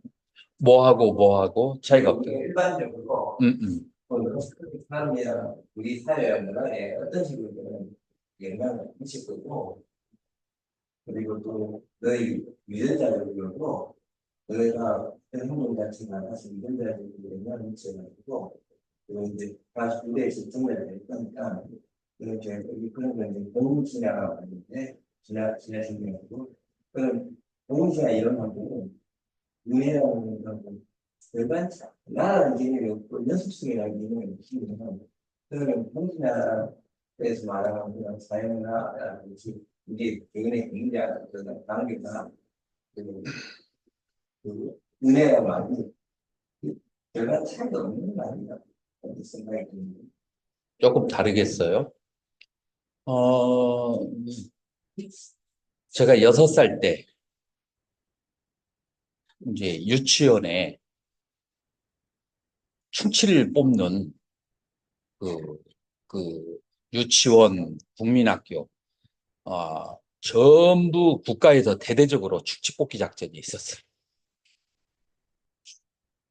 그런데 내가 이쪽 왼쪽 이빨에 충치가 있었는데 그때 하필이면 나온 간호사가 우리 누나였어. 때가 써도 때를 써줄 수 있는 거야. 그때 뽑았으면 좋았을 때. 그래가지고 이 왼쪽 어금니가 내 인생을 살아오면서 거의 55년 동안에 숱하게 사고도 많이 내고 숱하게 치과도 많이 가고 해가지고 그러니까 이제 지금은 이제 임플란트를 깎아가지고 어떻게 해가지고 탁 이렇게 저기를 해놨는데 그게 6살 때라서 나는 기억을 못하고 있었어. 나는 완전히 잊어버리고 있다가 그 다음에 어느 날 이제 중간에 30 넘어서 누님을 만났는데 근데 이 이것 때문에 치과를 가야 된다고 하니까 그러니까 그때 내가 뽑자고 했을 때 뽑았으면은 그 고생을 안 했을 텐데. 라고 얘기를 하더라고요. 그제서야 그때를 싹 기억한 거야. 그러니까 내가 기억하지 못하더라도 내가 동일시 현상을 가지고 있던 없던 간에 그 안에 있는 다르마, 그 구성 요소들은 상속의 법칙을 계속 따라서 가요. 그러니까 우리가 나이가 들어서 그 과거의 어떤 그 기억을 하지 못할 수 있어요. 그런데 그 상속의 그 법칙에 의해서 그 오온의 상속의 법칙에 의해서 계속해서 그 구성 요소는 주고받으면서 따라온다라고 하는 거예요. 그래서 지금 이 삶이 되어서 이것이 도대체 뭐 때문에 그렇게 됐을까? 원인을 생각해 보고 싶잖아요. 근데 원인을 생각해 볼때 원인이 없느냐? 원인이 없는 건 아니야. 원인이 있느냐? 있기는 있는데 다른 구성 요소에서 이러한 원인으로 됐다라고 하는 것을 이제 부처님처럼 천안을 가진 사람은 보는 거예요. 그러나 똑같은 생겨먹은 것이 과거에서 이쪽으로 오는 것은 아닌데, 그러나 그래서 똑같지는 않지만 이렇게 가만히 원인과 결과의 법칙으로 계속 따라오다 보니까 이 구성 요소가 이러한 구성 요소로 가게 되는데, 거기에 공통점으로 가지고 있는 것은 집착하는 성질과 싫어하는 성향, 이런 것에 어떤 상속성이 있는 거예요. 똑같지는 않지. 스님, 박 원장님 말씀하고 좀 연결되는데요. 스님이 말씀하신 어, 수상, 그것이 이제 밑에 흐르는 걸로, 나다, 너다, 그다라는 것이 그것보다 훨씬 더 객관적이고 과학적이라는 게 느껴집니다. 근데 문제는 이게 상속될 때 그거 상속을 보존해주는 몸이라는 게 있지 않습니까? 그러면 지금 우리가 이 각자의 바디가 있어서 그 몸으로 지금 적어도 이 특정한 이름을 가진 지금 생에서 이름을 가진 어떤 존재가 10년 전에 어떤 수상행위를 하고 또 10년 후에 수상행위, 이게 이 몸이라고 하는 보존체를 통해서 계속해서 연결된다는 그 상속이라는 게 아주 쉽게 이해되는데, 이 몸이 끝나고 다음 몸, 말하자면 윤회이겠죠. 이것을 설명할 수가 있는지, 그 상속이라는 것이. 그거를 12용기에서는 어떻게 설명하냐면 프로그램으로 남아서 날아가는 거예요. 그러면 그거는 그 프로그램. 말하자면 꼭 한 바디가 한 바디로만 연결되는 게 아니라, 우리가 그 프로그램 하나를 만들면 뭐 USB로 할 수도 있고 뭐 여러 카피를 만들 수 있지 않습니까?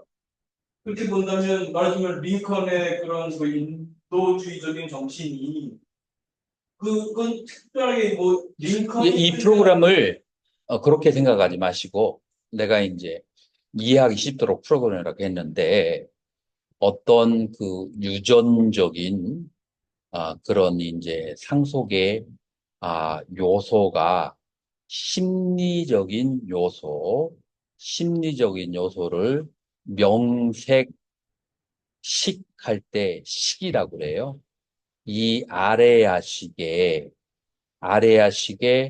일생을 경험한 것이 시야처럼 다 저장되어 있는 정신적인 그 상태가 몸하고 분리가 되는 거죠. 그래서 몸하고 분리된 그 정신적인 상태에 식이 다른 생명이 있는 대로, 난자와 정자가 있는 대로 가게 떨어지게 되는 거예요.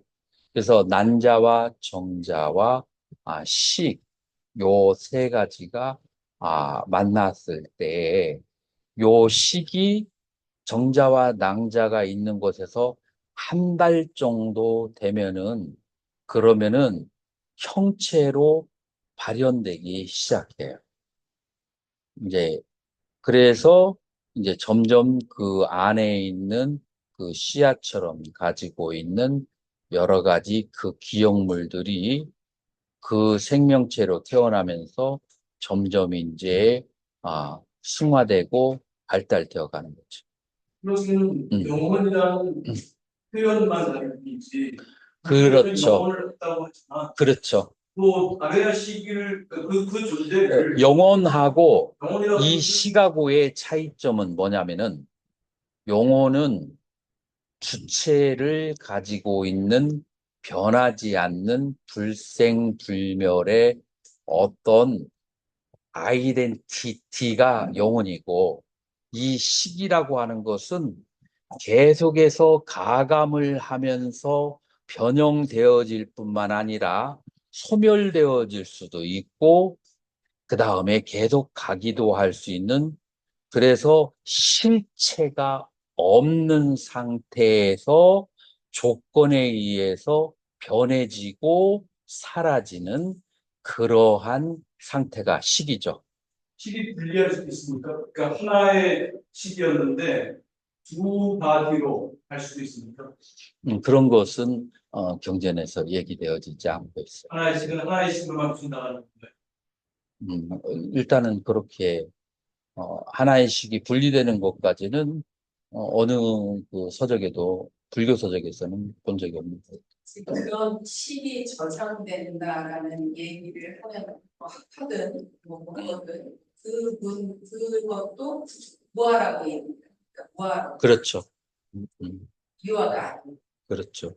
그리고 아까 제가 이제 처음에 여쭤봤던 오전에 우리가 명상을 할 때 명상을 방해하는 요소 중에 과거의 어떤 기억들 그것이 이제 괴로움이고 그게 명상을 방해한다라는 말씀을 하셨고 그때 이제 그 과거라고 하는 게 그럼 지금 이제 스님의 지금 오늘 말씀하신 거에 이렇게 보면 그냥 모든 이 저장되어 있는 그렇죠. 것을 다 통칭하는 거라고 그렇죠. 이해를 해도 괜찮아요.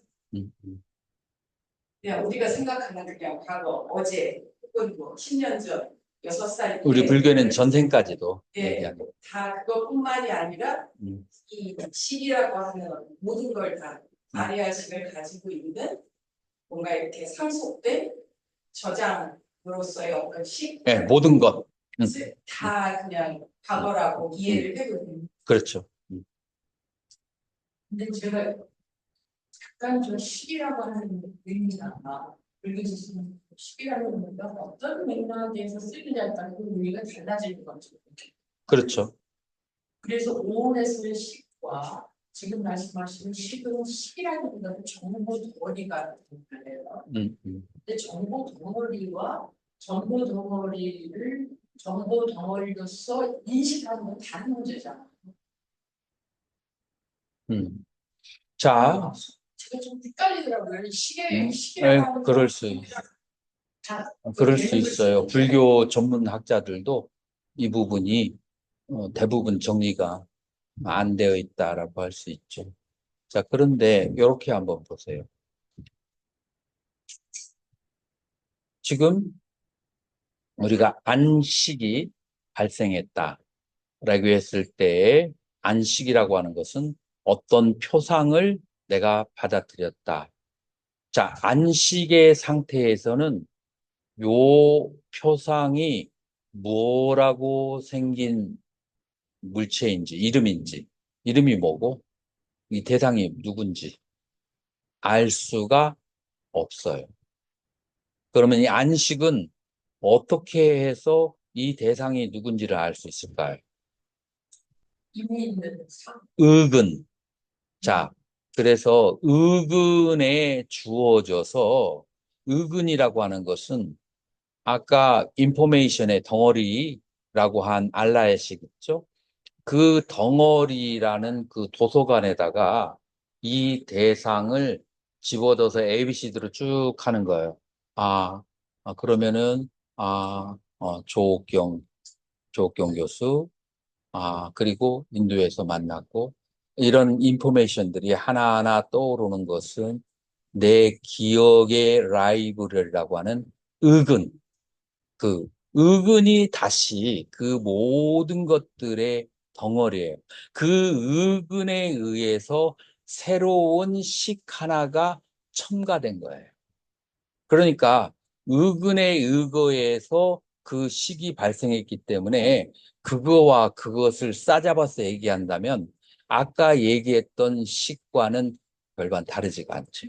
이게 음, 어떤 음. 때는 음. 그 말씀은 어떤 정보의 덩어리와 그 정보로 아는 것은 연결되어 있다는 거잖아요. 그렇죠. 자, 그래서 정보의 덩어리를 채라고 한다면 그 채에 비춰준 대상이 알미 되는 거예요.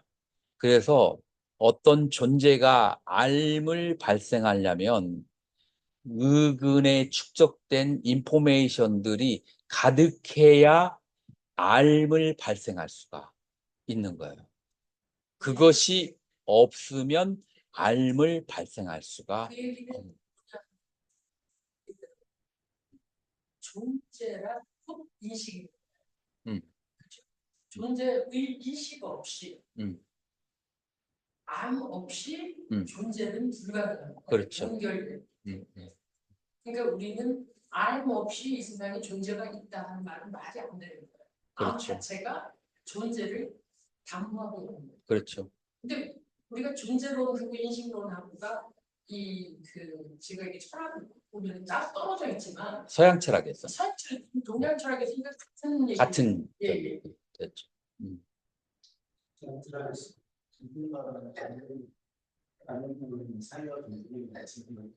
그러니까 불교는 그 입장이라고 봐야지.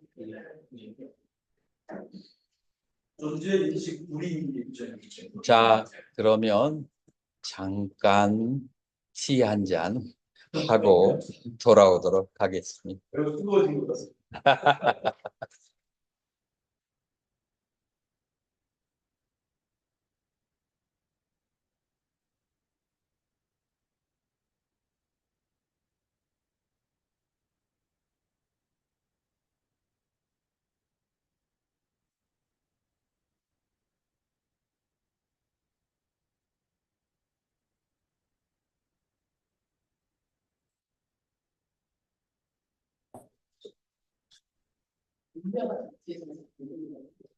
그러니까 이런 질문을 하게 된 게 제가 이제 나이가 67년생, 57세입니다. 살아오면서 여러 가지 고민이나 번뇌들이 있어 왔는데 그 많은 것들이 실은 다 남 탓을 할 게 아니라 내가 자초한 것들이고 내가 싫어하는 사람 그때 살아야 되는 것도 내가 선택했고 그때는 내가 좋아서 또 좋아하는 사람이 떠나는 것도 실은 내가 그 사람한테 잘못했기 때문에 떠나는 거고 그래서 이거를 세상 내가 운명에 다그 내기보다는 그래도 이거는 내가 스스로 선택한 문제고 그러다 보니까 또 어떻게 보면 그런 넷타시오를 저기 심하게 하다 보면은 그러면은 이제 어떤 게 생기죠? 그랬을 때 자기 자아가 파괴된다고 요즘에 쓰는 말이 있는데 자학계열 자학 그리고 또 다른 말이 있는데 자괴감 자괴 뭐 다른 적절한 용어를 자책 자괴감 뭐 그런 비슷한 것들이 응?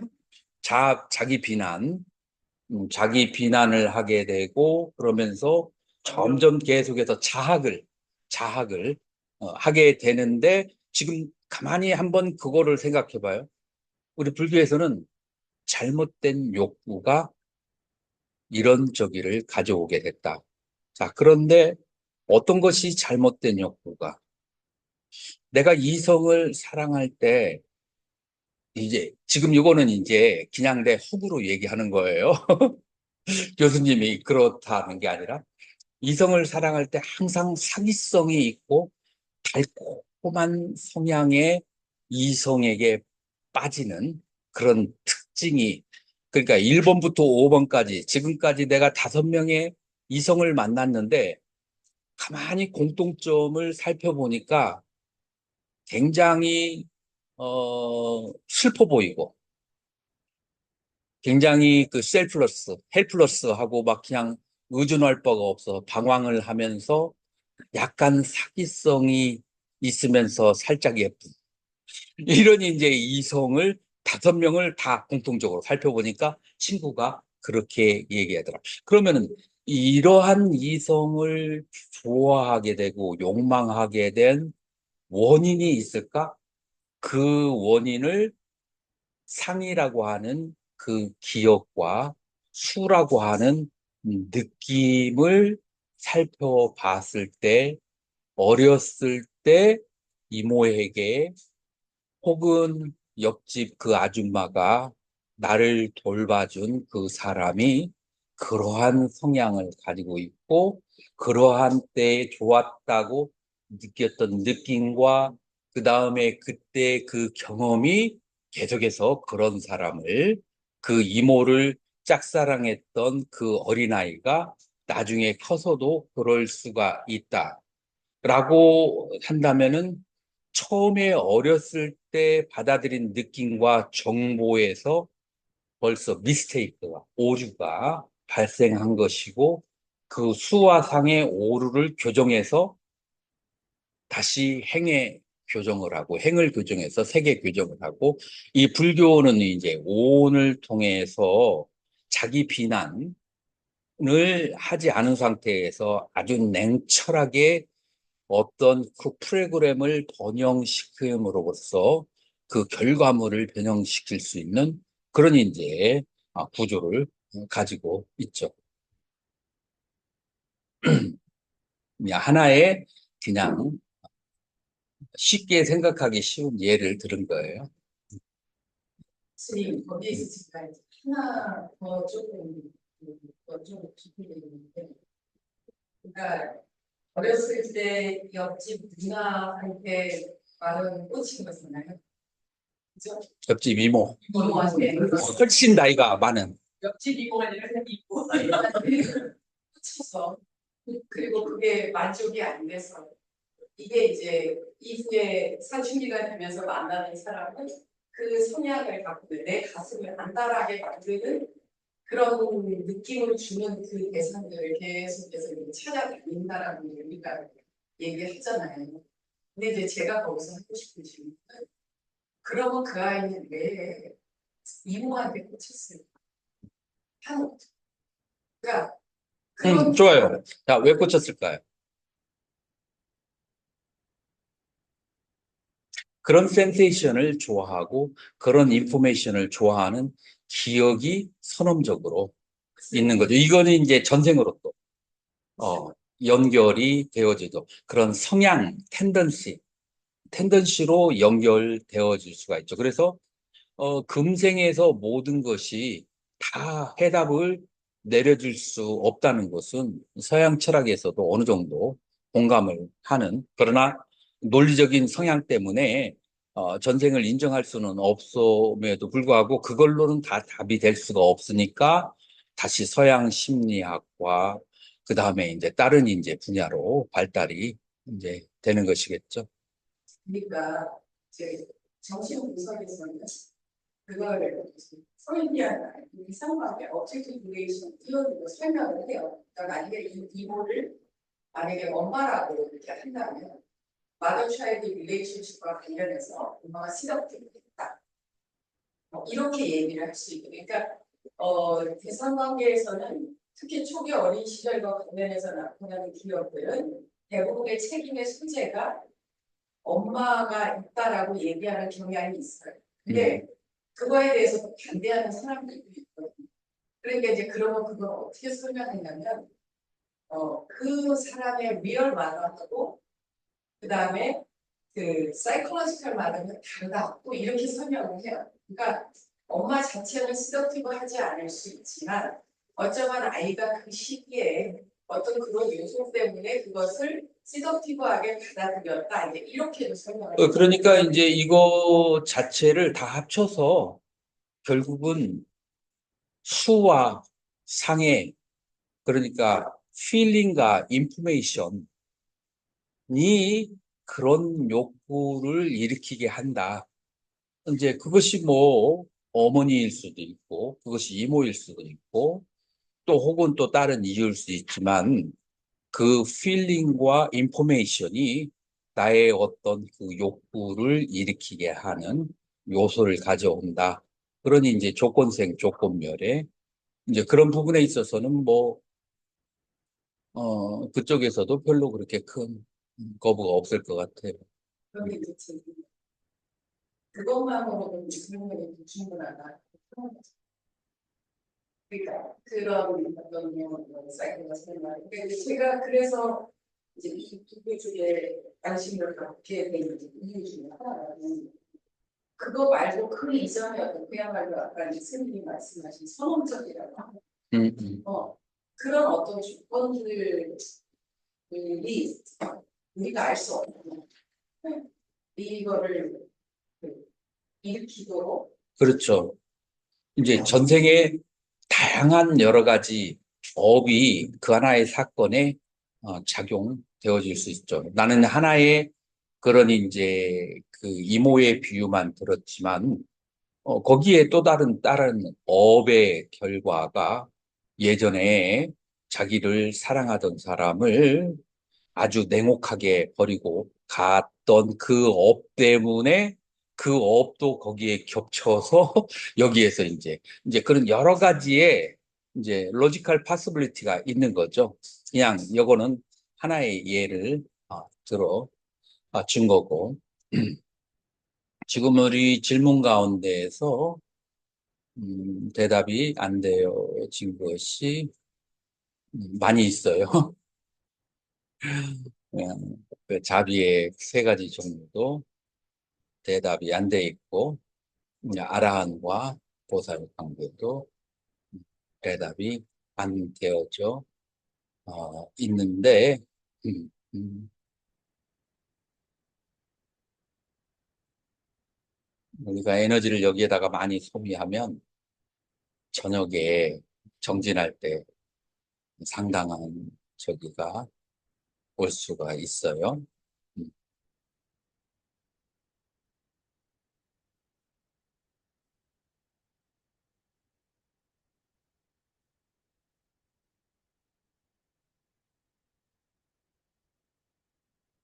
짧게 한번 다뤄보도록 하죠.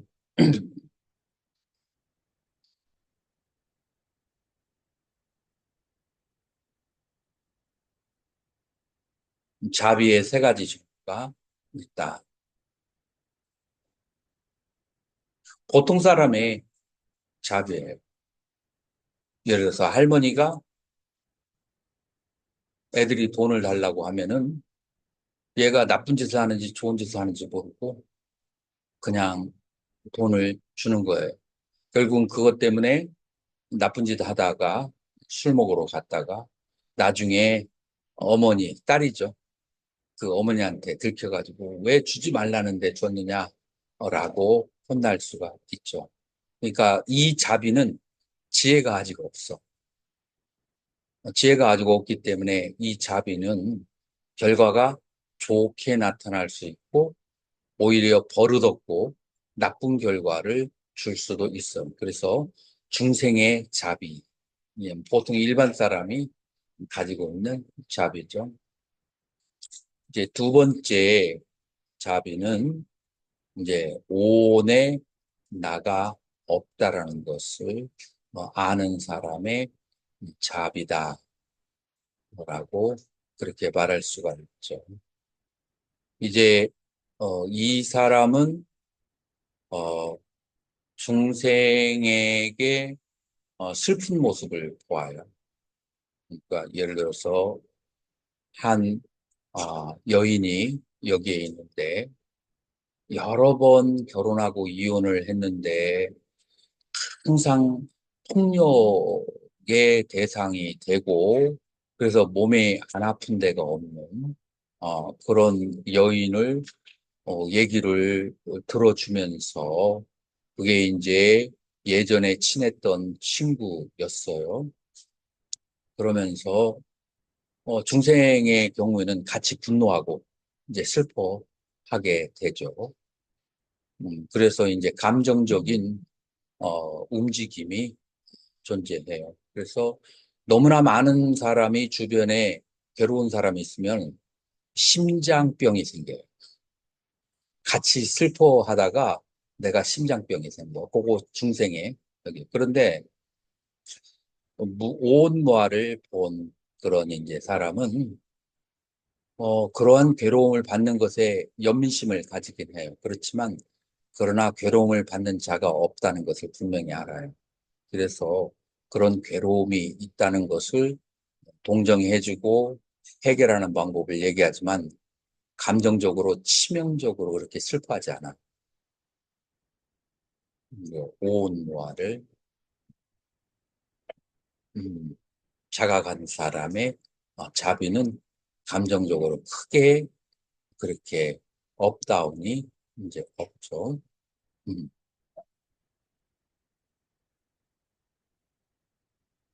세 번째, 이제 세 번째의 그 자비심은 법공, 아공이 아니라 원부어가 아니라 법에 실체가 없다. 다시 말해서 온 자체도 무자성이고 실체가 없어요.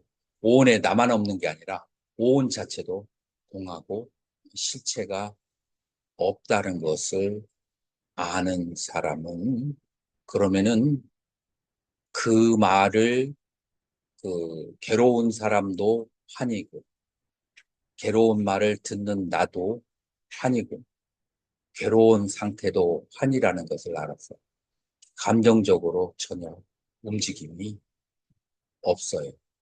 이것은 이제 법공의 상태죠. 이제 그런 상태에서 어떻게 자비를 발휘하느냐. 여러 가지 조건 속에서 필요한 것은 공급을 해주고 도와주지만 감정적으로는 전혀 흔들림이 이제 없는 상태. 이제 이것이 이제 세 번째 자비입니다. 라고 말할 수가 있죠.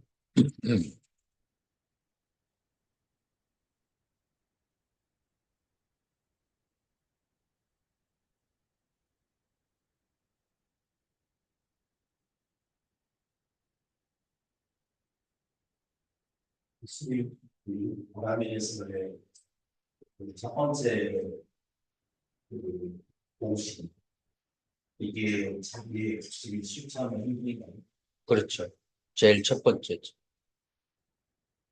그러면은 그런 백골시나 유해시 이런 어떤 세계 나라 등급이 있다면 이게 지금 여기서 말하는 자리의 세 관계하고 뭔가 좀 연결이 없습니다. 조금 다르죠? 이제 법보시, 무예시, 그다음에 제시, 재물로 보시하는 거하고 내 몸으로 보시하는 거하고 그다음에 법으로 보시하는 건데 요 세 개의 카테고리는 좀 다르죠.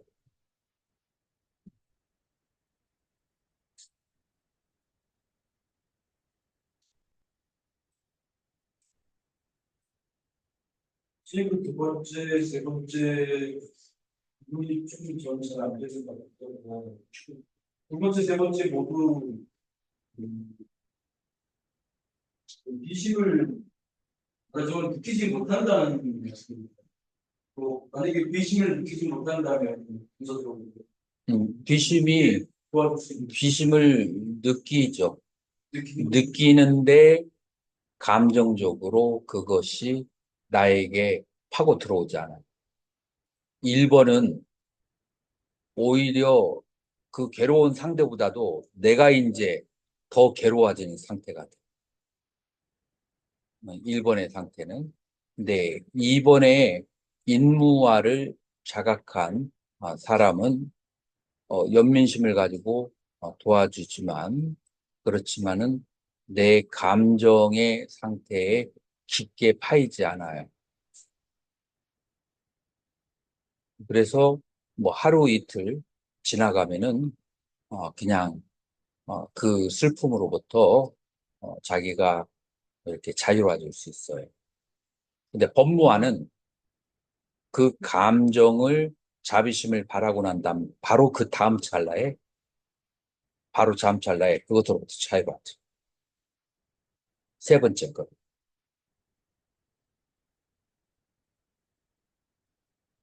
자비심이 일어나는 것은 수상행위로 보게 되면 어떤 수상행 상대방의 수상행위죠. 상대방. 그러면 자비심을 그 두 번째나 세 번째 자비심을 베푸는 존재의 경우에는 그 존재의 내면에 어떤 수상행위 있다고 해요. 그거를 말로 표현해 주기를 원해요. 어떤 수상행위인지. 질문이 조금 너무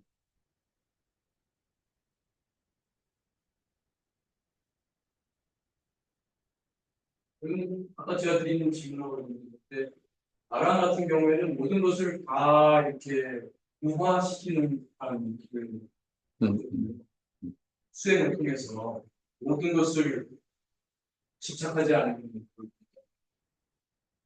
이 자비라고 할 때는 어떤 것을 봤을 때 조건에 의해서 반응이 있는 거예요. 그것이 뭐 불건강한 반응일 수도 있지만 자비로운 경우에는 우리가 건강한 반응이라고 이것도 어떤 조건에 대한 반응이라고 봐야 될까요? 자, 아라하는 지혜가 발달이 되어서 온과 대상에 아가 없다는 것을 알아서 해탈하는 것이 목적이에요. 그러니까 자비는 필수 조건이 아니에요. 지금 해탈하는 것이 급해서 예를 들어서 감옥에 들어갔어요. 내일이면은 내가 감옥에 나와. 그런데 지금 내가 이 감옥을 좋게 할 설계를 하고 있었는데 여러 가지 그 사람들하고 이 감옥을 좋게 하는 어떤 프로그램을 짜고 있었는데 6개월이 더 있어야 돼. 그래서 그 6개월을 더 감옥에 있어서 프로그램을 완성시키고 나올 것인가? 아니면 나올 수 있으니까 바로 나올 수 있으니까 알아하면 바로 나오는데. 그런데 어, 그 보살은 물론 그 감옥에 있는 중생들이 환이지만 그 환에 대해서 자비심을 놓쳐서는 안 된다. 라고 생각을 해서 감옥에 남아서 그 사람들의 복지시설을 다 도와주고 나오는 거예요. 자, 그런데 여기에서 두 가지로 있을 수 있어요. 감옥이라는 것이 있다. 감옥에 있는 고통받는 중생들이 있다. 감옥에서 고통해서 해탈하는 사람이 있다. 라고 생각하면서 도와주는 그런 수행자가 있을 수 있고, 감옥도 환이고, 중생도 환이고, 감옥에서 나온다는 것도 환인 줄 알지만 저 사람은 오해를 하고 있어. 그래서 오해가 풀릴 때까지는 저 사람을 도와준다. 이거는 이제 보살의 마음이죠. 근데 아라한의 마음은 감옥도 실체가 없고, 그 다음에 감옥에 갇혀 있다고 생각하는 사람도 실체가 없고, 나도 실체가 없고. 그러면은 이 실체가 없는 세계에서 실체의 세계로 돌아가는 것이 우선이다. 그것만을 오로지 목적으로 하는 것은 아라한이고, 그 다음에 이제 아까와 같은 경우에는 보살이라고 할 수가 있어요. 자, 중생들의 입장에서 봤을 때는 당연히 보살이 성스럽죠. 어, 그 중생들의 입장에서 봤을 때는. 그러나 본질이라고 하는 측면에서 봤을 때는 그 아라한이나 보살이나 본질에 궁극적으로 실체가 없다는 것을 봤을 때 그 입장에서는 다름이 없어요. 그러니까 누구의 입장에서 보느냐. 중생들의 입장에서 봤을 때는 이기적으로 보일 수 있지만 예를 들어서 서울대를 들어가기 위해서 주변에 친구가 뭐 어려움이 있고 뭐가 있고 막 얘기하는데 자기 공부 시간을 계속 지켜서 합격을 한 사람이 이기적인 사람이냐. 아니면은 자기 공부 시간을 제대로 하지 않고 친구 ABCD EFG를 다 도하루로 잘해가지고 서울대도 서강대도 합격하지 못해가지고 3년 4년 재수하고 있는 것이 자비로운 사람입니다. 이거는 이제 사람에 따라서 도움받은 사람은 이 사람이 자비롭다고 볼 수는 있지만, 그러나 부모의 입장에서 봤을 때는 지혜가 없는 거죠. 그래서 아라한과 보살의 차이점은 도움을 받을 수 있는 수혜자인 중생들의 입장에서는 보살이 위대하다고 생각할 수 있지만, 그러나 본질에서는 차이가 없다. 나는 이제 그렇게 아라한과 보살을 회통을 시켰어. 지금까지는 아라한이 진짜고 보살은 가짜다. 보살은 진짜고 아라한은 가짜다. 이게 이제 불교 학계의 수천 년의 흐름이라고 한다면, 내가 이제 관찰한 것은 본질이라는 측면과 중생이라는 측면 양쪽에서 보았을 때 차이가 있다. 그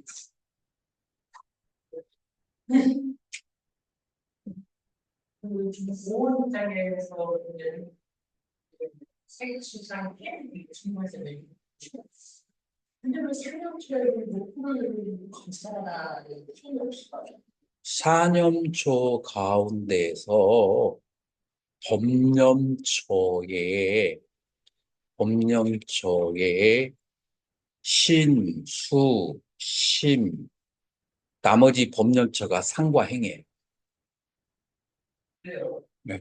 제가 범죄에 대한 이해가 너무 헷갈려가지고 사랑마사를 범죄에 대한 생각이 다 달랐어요. 헷갈리더라고요. 이제 쉽게 말하면 마음의 대상이 법이에요. 네, 그 마음이 대상이 되는 수상액을 다 관찰하는 것이 법념처다. 이렇게 얘기해요. 그러니까 처음으로 통으로 마음의 대상이 되는. 관찰이 공연주에 들어가는 거죠. 그렇죠. 근데 뭐 칠각지가 이렇게 하니까 뭐 이게 헷갈리셔서 막 이게 헷갈리고 공연처를 저희 심리학이나 이쪽으로 영상을 하는 사람들한테 법령처를 슬쩍 빼거든요. 이게 뭐를?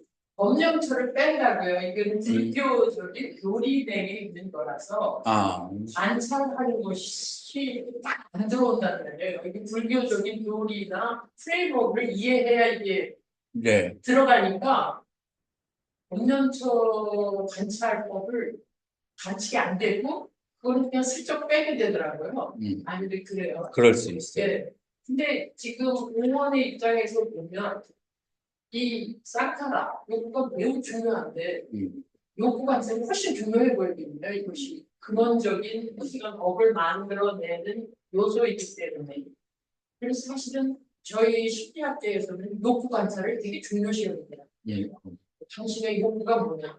그러니까 생각 밑에는 감정이 있고 감정 밑에는 욕구가 있기 때문에 욕구로 가라. 욕구를 나누면 탐진이에요. 그래서 법령처 제1번에 5장에 있는데 탐진이 나오잖아요.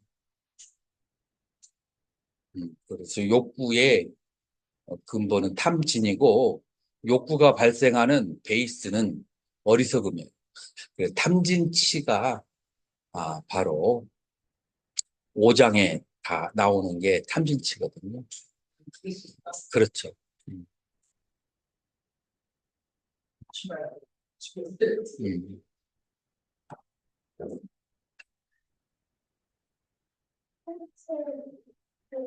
이론적인 질문이 아닌 우리 학생 것만 받고 오늘 마치도록 하죠.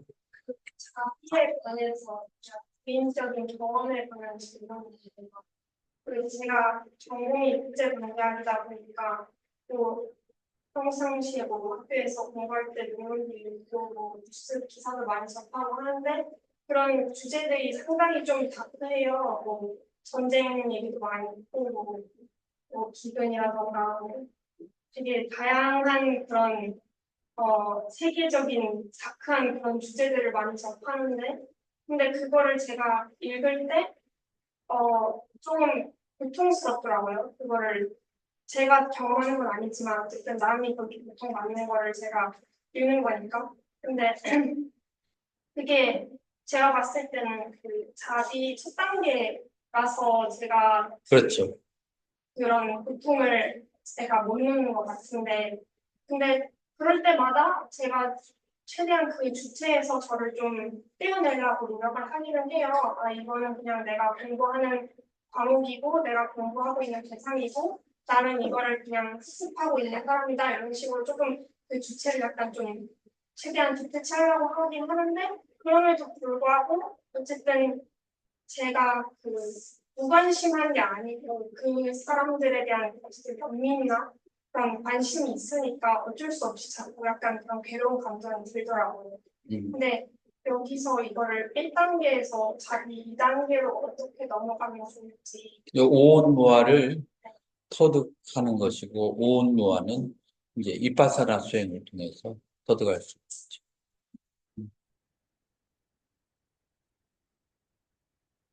이게 조건에 의해서 다른 것이 연기적으로 일어나고 발생하는 것을 자기가 이제 체험하고 보면 이제 그러면은 이제 거기에 가까워지죠. 그러기 위해서는 명상 대상을 밀착해서 알아차리는 거. 그걸 알아차려야 이제 그 다음에 그것이 일어나는 원인을 볼 수 있는데 이것도 알아차리지 못하면 생각에 쌓여 있다면 나머지는 이제 다 이제 뒤로 쳐지는 거예요. 그래서 제1번이 대상에 대해서 명료하게 알면서 그 다음에 알아차리는 거예요. 여기가 이제 시작. 자, 그러면 이것으로 마치도록 하고 7시에 만나겠습니다. 감사합니다.